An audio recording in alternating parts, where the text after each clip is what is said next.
What if your biggest breakthrough this summer isn't about doing more? It's about saying no more often.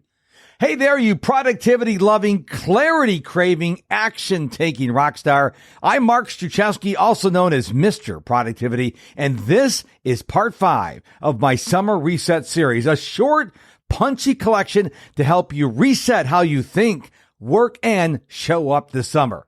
Now, we've already covered some powerful resets, and if you haven't listened to these yet, I highly recommend going back and checking them out. They're available on Apple Podcasts, Spotify, or wherever you listen to podcasts. Episode 1, Your Summer Reset, starts now. I walk you through a mid-year clarity check-in to evaluate where you are and where you want to go before the year rushes by. Episode 2, Simplify Your Schedule. We decluttered your calendar and made room for what actually matters by removing tasks, not just rearranging them. Episode 3, Reset Your Daily Rhythm. I shared how to structure your day for energy, focus, and momentum, even if everything else around you feels chaotic. And in episode 4, Boundaries with Bite, we talked about why fuzzy boundaries are clarity killers and how to create strong ones without guilt. Now it's time for the next reset, your commitments. Because if your calendar looks more like a guilt trap than a game plan, we need to talk. So let's start by talking about the commitment creep. Dun, dun, dun, dun. Overwhelm rarely comes from one massive obligation. It builds slowly through 100 small yeses that sneak in and start running the show. Little favors, extra meetings, volunteering because no one else will, saying yes when you meant no. That's called commitment creep.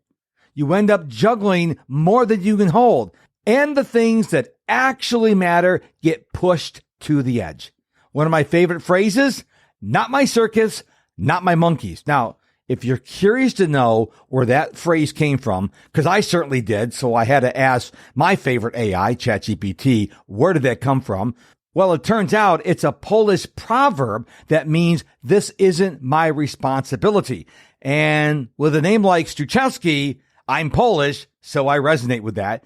But here's the thing. Most high achievers ignore that wisdom and wind up joining someone else's circus daily. So here are 3 quick questions to check in with yourself. Answer these questions honestly. I would even encourage you to grab your journal and journal these questions. 1, which commitments are draining you most right now? 2, what do you dread, delay, or secretly hope gets canceled? And 3, if you had a clean slate today, what wouldn't you sign up for again? Congratulations. You just created your personal no list. This summer, I want you to experiment with saying no more often, more confidently, and with zero guilt. Because here's the truth. Every time you say yes to something in the future, you're stealing from your future self. Let me say that again because you might have missed it. Every time you say yes to something in the future, you're stealing from your future self. Think about it. When that commitment rolls around, your future self will have less than 24 hours to give, less energy, less margin, and less clarity. What would your future self say about that yes? Would it thank you or be frustrated that you overbooked again? You're not a walking to-do list. You're not here to be everything to everyone. You're here to show up well for what matters most. Here are a few practical ways to say no without guilt or drama. Thanks for thinking of me, but I'm at capacity right now. Or, I'm honoring my current commitments and can't take anything else on. Or, I've narrowed my focus this season, so I'll have to pass. These aren't rude. They're honest. And honesty protects your energy. I get it. Saying no can feel awkward, especially if you're a helper by nature. But guilt isn't a sign you've done something wrong. It's just your old habits arguing with your new boundaries. So let me say this loud and clear. Saying no isn't rejection. It's redirection toward what matters most. Here's a truth bomb. You ready for a truth bomb? Nod your head. I see you. Here's a truth bomb for you. The more aligned your yes becomes, the more powerful your no needs to be. I told you it was a truth bomb. I told you. The more aligned your yes becomes, the more powerful your no needs to be.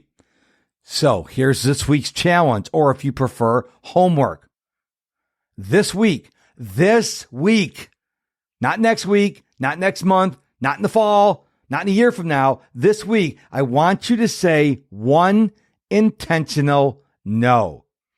Just one.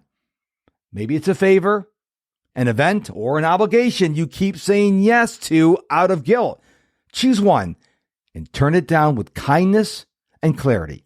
Then use that time to reset, reflect, or pour into something that fuels you.